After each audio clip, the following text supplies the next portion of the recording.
हमारे घर में, परिवार में, जीवन में कोई विशेष परिस्थिति और आपत्ति आवे तो प्रभु के उस चित्र को, चरित्र को याद करें कि देखिए किस तरह से महाराज जनक की सभा में उथल पुथल मची हुई है और भगवान सहज और शांत है।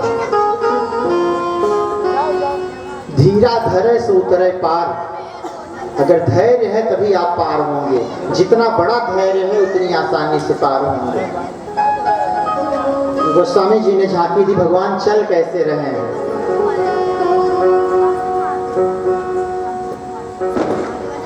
सहज ही चले सकल जग स्वामी, मनहु मत मत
रामचंद्र की जय।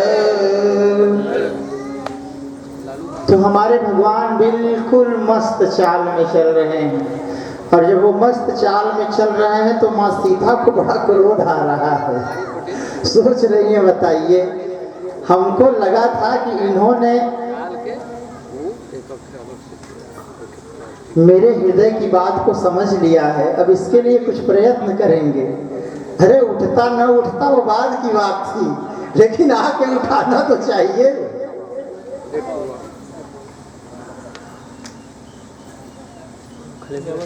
अब माँ जानकी की माता जी,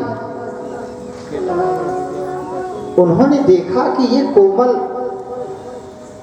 ऐसा लग रहा था कि पुष्प से ही प्रहार करो तो ये बेहोश हो जाएंगे, इतने कोमल हमारे भगवान, और इतने कठोर धनुष को उठाने चल दिए हैं। कहीं ऐसा न हो कि अधिक उत्साह में उठाते समय इनके मुंह से खून न आ जाए। जैसे पहले माताएं हमको रोकती थी कि मत उठावा, नहीं तो नाड़ा उखड़ जाए। तो वो माँ है, उनको करुणा आ रही है। उन्होंने सोचा ये इतने कोमल हैं, ये उठाएंगे कैसे। किसी चतुर सखी ने बताया कि रवि मंडल देखत लघुलागा, उदय तासु त्रिभुवन तम भागा। सूर्य भगवान कितने छोटे लगते हैं, जब निकलते हैं तब समझ में आता है कि उनका प्रकाश। कह कुंभज कह सिंधु अपारा, सो से सुयस सकल संसारा। कहाँ कुंभज ऋषि और कहाँ अपार समुद्र, परंतु उन्होंने उसको पी लिया, सोख लिया।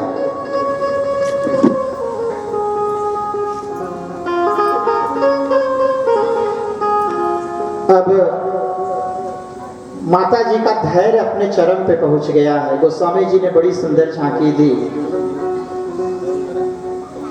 काबर खा जब कृषि सुखाने, समय चूकी भूमि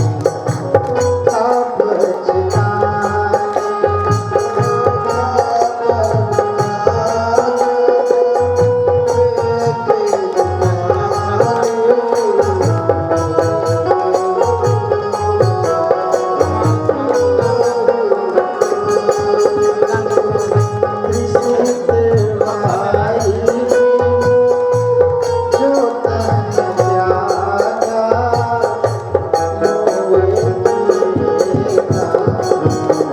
सुधा करारा।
भगवान पहुँचते हैं और कब धनुष को उन्होंने स्पर्श किया, कब पकड़ा, कब उठाया, किसी को भी दिखा नहीं,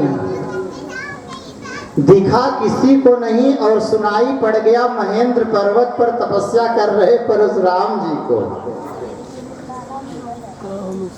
परशुराम जी वहां से चल दिए।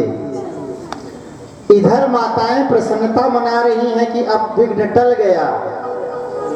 यही जीवन, इसीलिए जीवन को संघर्ष कहा गया है। हर दुख के बाद सुख और हर सुख के बाद दुख पहले से प्रतीक्षा कर रहा है।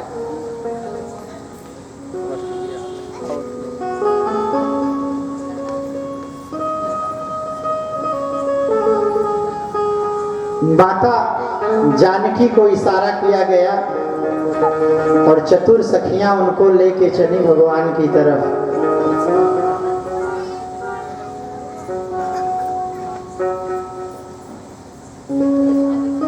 इधर विवाह की तैयारी हो रही है, उधर परशुराम जी अपने क्रोध के चरम अवस्था में धनुष बाण फरसा संभालते हुए धड़धड़ा के राजमहल में प्रवेश करते हैं। अच्छा, ये भी राम की तरह सब जान रहे थे, अंतर्यामी थे, परंतु पहुंच के पूछ रहे हैं कि क्या बात है, बड़ी भीड़ भाड़ है, सुन के आए हैं धनुष भंग और यहाँ बड़ी विनम्रता से पूछ रहे हैं। सारा वृत्तांत सुना उन्होंने और जब देखा कि उनके आराध्य महादेव का धनुष वहां टूटा हुआ पड़ा है, बड़े क्रोधित हुए और उन्होंने महाराज जनक को चुनौती दी। उन्होंने कहा कि उस व्यक्ति को तुरंत इस सभा से निकाल के बाहर करो, मैं अकेले उसका वध करके चला जाऊंगा, और अगर उस व्यक्ति को आपने यहां से निकाल के बाहर नहीं किया तो जहां तक महाराज जनक का राज्य है मैं उस पृथ्वी को पलट दूंगा। ये सामर्थ्य था परशुराम जी का।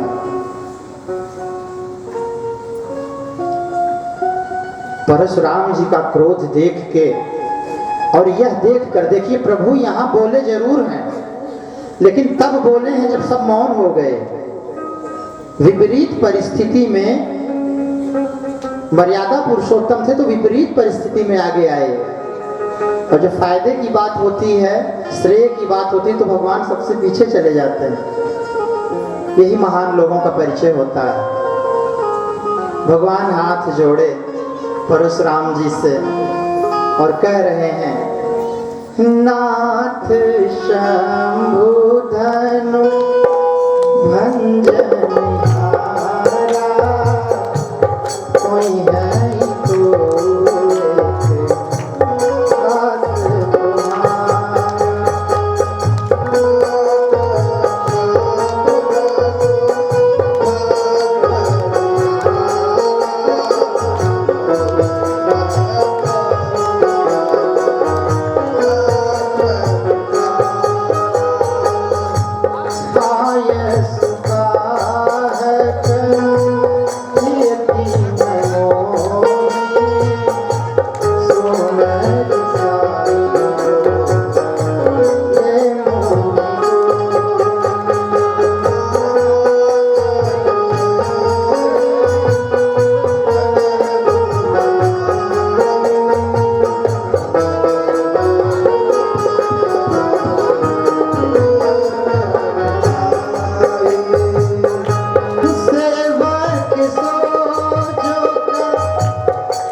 लक्ष्मण जी और परशुराम जी का संवाद बढ़ता चला जा रहा था।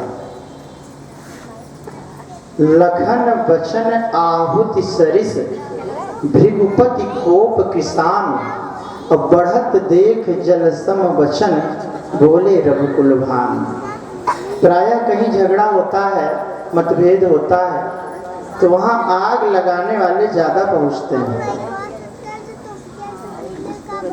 जैसे जैसे संख्या बढ़ती जाती है, ऐसे ऐसे मारपीट की संभावना भी बढ़ती जाती है।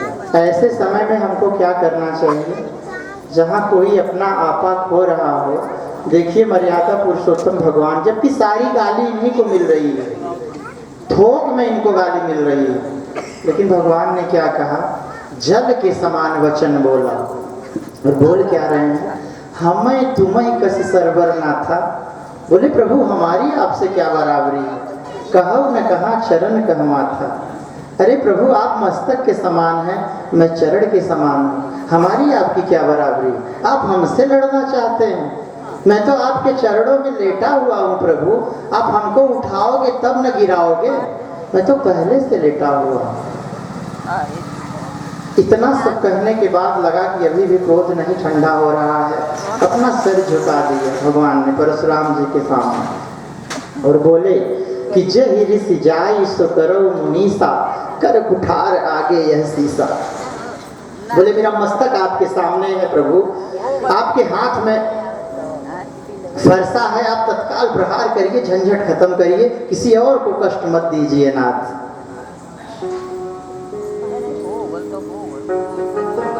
परशुराम जी ने कहा कि इतने बड़े योद्धा हो, धनुष को उठा लिए, पूरे विश्व में इस समय तुम्हारी जय जयकार हो रही है, क्या कारण है कि तुम मेरा सामना करने से घबरा रहे हो? भगवान ने कहा प्रभु मैं घबरा नहीं रहा हूं,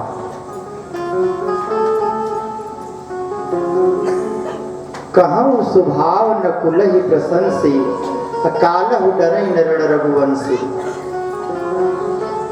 आप तो मनुष्य जैसे दिख रहे हैं प्रभु, परंतु साक्षात काल भी खड़ा हो तो डर नहीं लगता। परशुराम जी ने कहा कि डर नहीं लगता, लेकिन लग तो रहा है कि डर रहे हो। भगवान ने कहा डर नहीं रहा, विप्रवंश कर अस प्रभुताई, अभय होय जे तुम्हें डेराई। माता से, पिता से, गुरुजन से, विप्र से, भक्त से, सत्य का आचरण करने वाले लोगों से, नियम से, मर्यादा से, शास्त्रों के वचन से जो भयभीत होता है, उसको संसार में किसी से भयभीत होने की आवश्यकता नहीं पड़ती।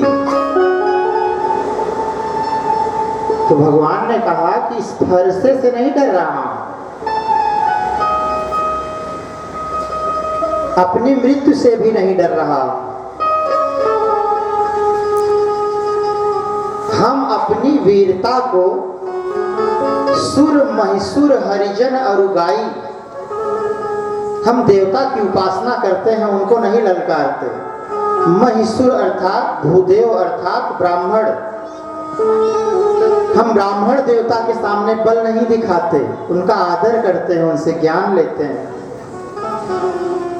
हरिजन भगवान का भक्त, भगवान के भक्त से हम नहीं लड़ते, वहां हाथ जोड़ लेते हैं। और गौ माता अगर हमको दौड़ा के मार भी दें तो भी हम उन पे प्रहार नहीं करते। अब परशुराम जी को लगा कि ये तो शास्त्रीय बात कर रहे हैं, ये अपने मन से नहीं बोल रहे, स्वेच्छाचारी नहीं है। मार्ग सोई जाकर जो भावा, और पंडित सोई जो गाल बजावा, मिथ्या रंभ दंभ कर जोई, ताकह संत कहें सब कोई।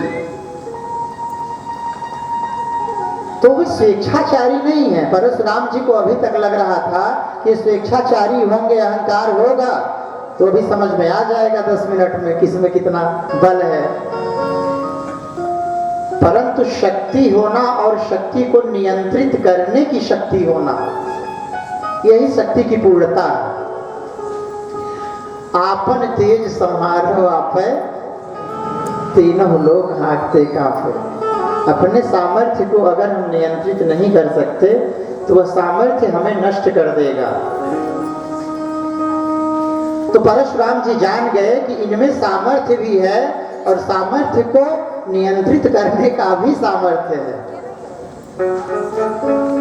अब परशुराम जी की वाणी अत्यंत कोमल हो गई और उन्होंने भगवान से निवेदन किया, हे राम रमापति कर धनु लेहु, जब मिटहि मोर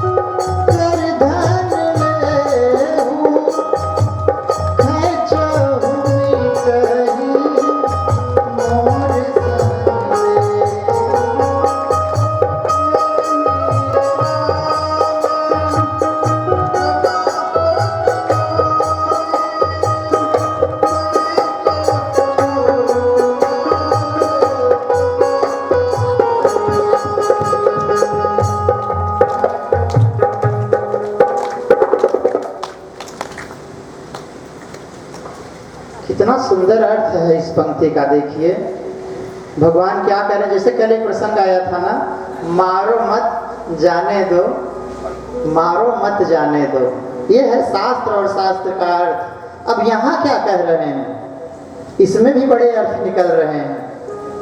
परशुराम जी कह रहे हैं, राम, हे राम, रमापति अर्थात भगवान विष्णु का कर अपने हाथ में धनु अर्थात धनुष को आप लीजिए। हे राम, आप भगवान विष्णु के धनुष को अपने हाथ में लीजिए। एक अर्थ इसका ये निकल गया। और दूसरा अर्थ ये निकला कि परशुराम जी पहले ही जान गए कि ये भगवान के अवतार हैं, परंतु लोगों को पता न चले, इस तरह से वो अपनी वाणी की मर्यादा में अपनी बात को रख रहे हैं। तो क्या कह रहे हैं, राम रमापति कर धनु लेहु, जब मिटहि मोर सन देहु।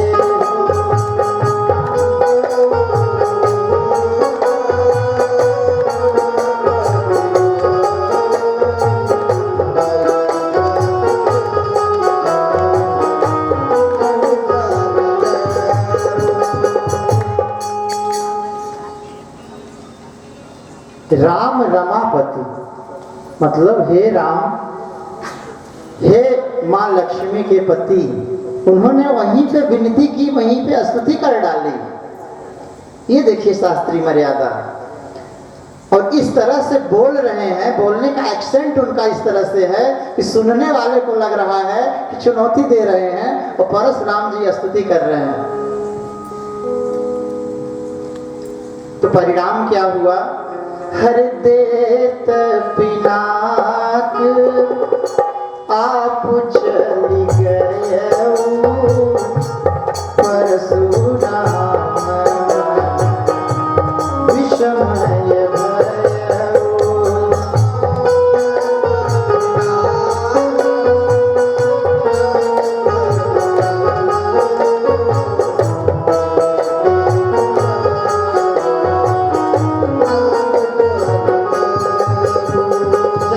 चला गया तो परशुराम जी अवाक रह गए और हाथ जोड़ के क्षमा मांगने लगे। अनुचित बहुत कहे क्या क्षमहु क्षमा, फिर दो भाता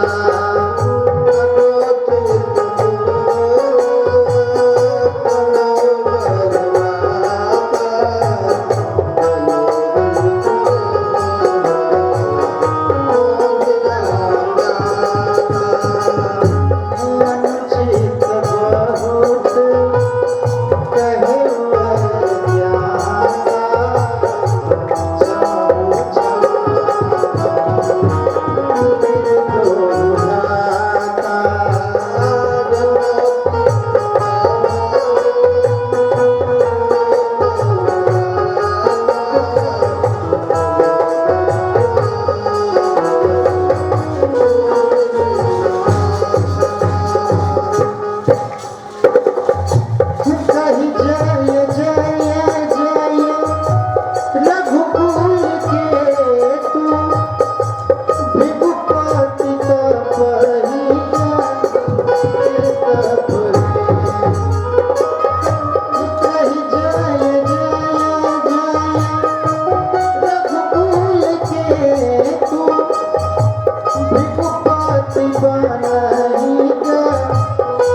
राम जी ने अपना धनुष भगवान को प्रदान किया तो प्रभु श्री राम 14 कला के स्वामी थे। 4 कला परशुराम जी के पास थी अवतार की। राम से पहले अवतार परशुराम जी का था।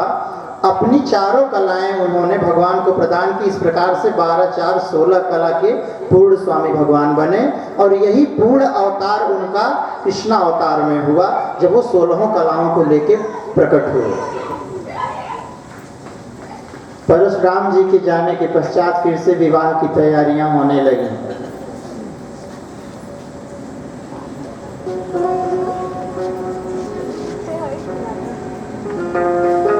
अब मंगल गान हो रहा है, मंगल गीत हो रहा है, उत्साह मनाया जा रहा है।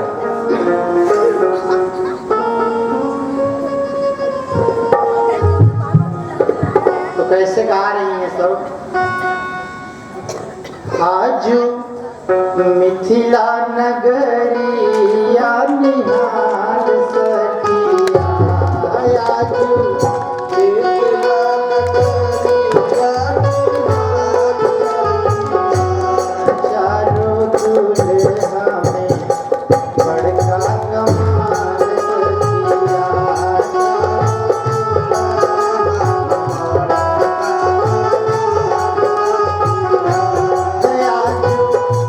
मिथिला नगरिया निहाल सखिया, मिथिला नगरिया निहाल सखिया,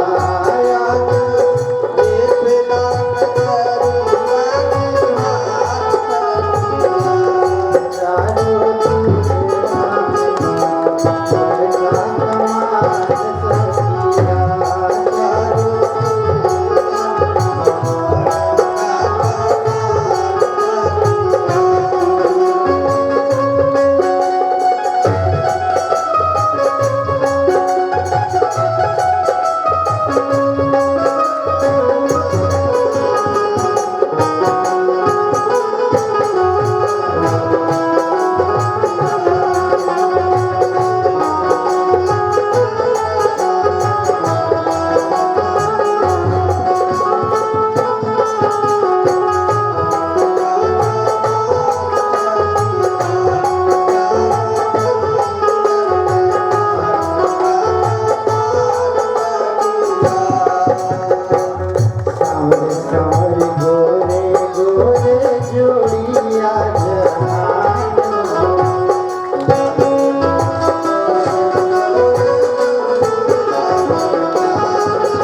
एक बड़ा ही सुंदर प्रसंग छूट रहा था।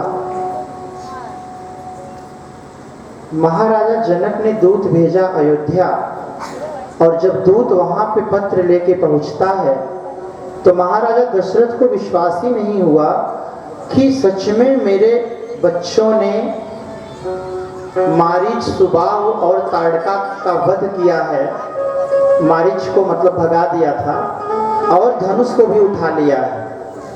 तो वो निवेदन करके विनम्रता पूर्वक पूछ रहे हैं कि आपने सच में पहचाना?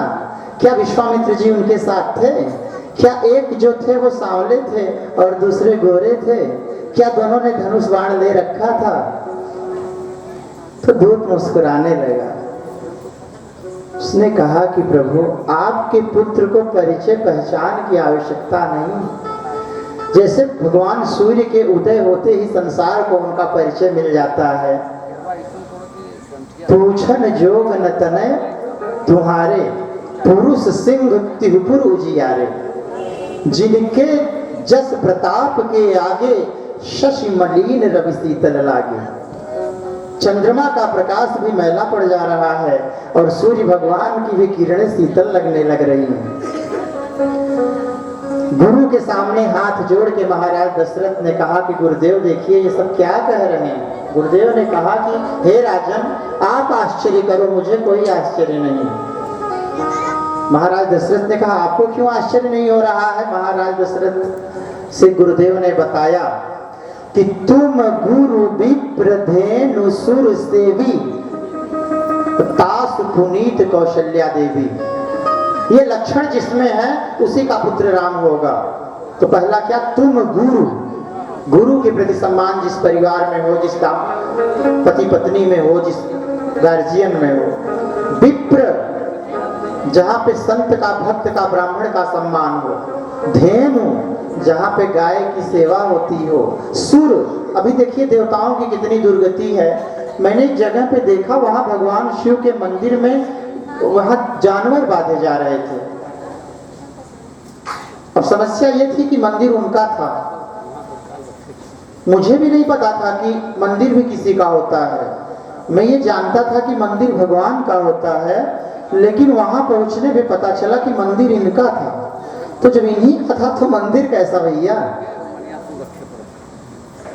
क्या विडंबना है। हरिशंकर परसाई जी ने, उनकी एक पुस्तक है सदाचार की ताबीज, कभी फुर्सत मिले तो आप लोग पढ़िएगा, बड़ी अद्भुत किताब है वो। तो उसमें एक प्रसंग आता है कि महाराष्ट्र में गणेश जी का विसर्जन जब होता है तो वहां पे सारे लोग अपने अपने गणेश जी को लेके गए। तो दो वर्ग के गणेश जी थे। एक तेल का व्यापार करने वाले तेली वर्ग के गणेश जी थे, एक विप्र वंश के ब्राह्मणों के गणेश जी थे। अब अति उत्साह में कुछ युवाओं ने सामने आके कहा, इनके गणेश की ऐसी की तैसी, पहले हमारे गणेश जी जाएंगे। धन्य है ये दुनिया, धन्य है लीला कि उन्हीं भगवान की पूजा कर रहे हैं, उन्हीं भगवान को गाली दे रहे हैं। भगवान का मंदिर भी बना रहे हैं और कह रहे हैं कि ये हमारा मंदिर है। तो मंदिर तो तुम्हारा हो जाएगा, भगवान कभी किसी जन्म में तुम्हारे नहीं हो पाएंगे। इसलिए मन से इस वहम को, इस भ्रम को, जिसने भी अहंकार किया, कमला अर्थात मां लक्ष्मी, कमला थिर न रहीम कही, जानत है सब कोई। लक्ष्मी जी चंचला हैं, इसको सभी जानते हैं। कमला थिर न, रहीम दास जी सोचिए, जो कुछ लिख दिया उन्होंने, रसखान जी ने जो कुछ लिख दिया, आज हमारे साहित्य की एक अनमोल धरोहर है। मानुष हो तो वही रसखान बसो ब्रज गोकुल गांव की द्वारा। इनका जन्म इस्लाम धर्म में हुआ, लेकिन वो हम ऋणी हैं उनके। तो रहीम दास जी ने लिखा कि कमला थिर न रहीम कही, तो जानत है सब कोई। लक्ष्मी जी चंचला हैं, ये सभी जानते हैं, फिर भी उनको पाके घमंड करते हैं। तो कमला थिर न रहीम कही, जानत है सब कोई। हर किसो अपनी कहे तो क्यों न फजीहत होए। तो इसलिए प्रभु अगर किसी ने मंदिर बनवाया हो तो स्वप्न में भी ये मत कहिएगा कि हमारा मंदिर है। मंदिर सिर्फ भगवान का होता है।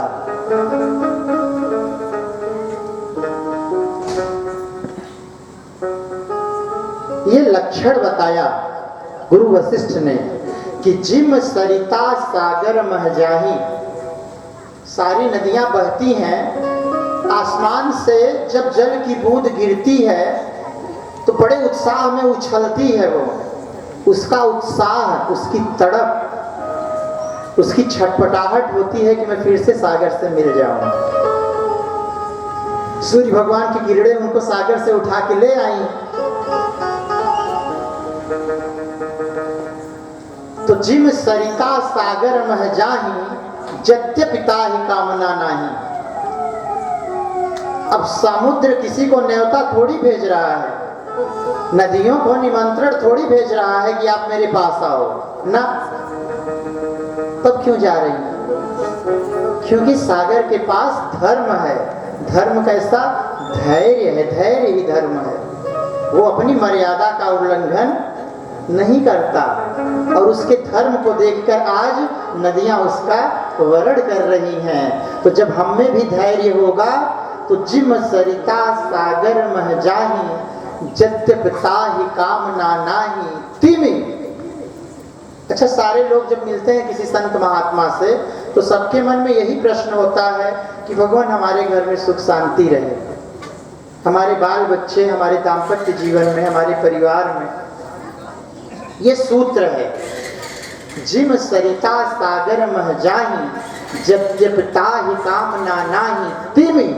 सुख संपत्ति बिना ही बोलाए और धर्मशील पहि जाहि सुभाए। अगर धर्म का आचरण आप करते हो तो धर्म एव हतो हंति धर्मो रक्षति रक्षितः। अगर आप धर्म को मारोगे तो धर्म भी आपको मारेगा, अगर आप धर्म की रक्षा करोगे तो धर्म आपकी रक्षा करेगा। इसलिए धर्म का आचरण करिए। अब फिर समस्या आ गई कि धर्म क्या है, पहले इसको जाने। तो बहुत कठिन नहीं है, बहुत सरल है। पर हित सरिस धर्म नहीं भाई। जब कुछ देने की इच्छा मन में आए तो धर्म है, और किसी का हड़पने की इच्छा आए तो अधर्म है। तो हड़प तो लोगे आप, लेकिन वो टिकेगा नहीं। राम विमुख संपत्ति प्रभुताई, और जाए रही पाई बिन पाई। जो आया है, जो आने वाला है, वो दोनों चला जाएगा। जैसे सड़ा हुआ आलू रख दीजिए तो जो अच्छे आलू हैं वो भी, तो अधर्म से प्राप्त किया गया जो कुछ भी है वो आपके जो धर्म से प्राप्त है उसको भी नष्ट कर देगा।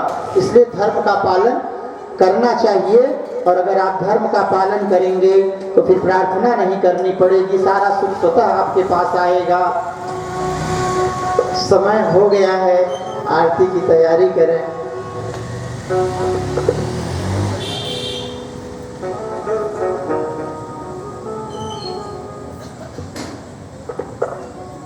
श्री राम जय राम जय जय राम।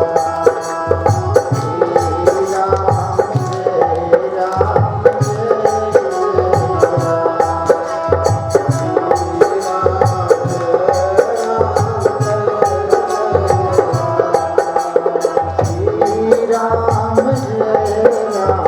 श्री राम जय राम जय जय राम।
प्यारे तुम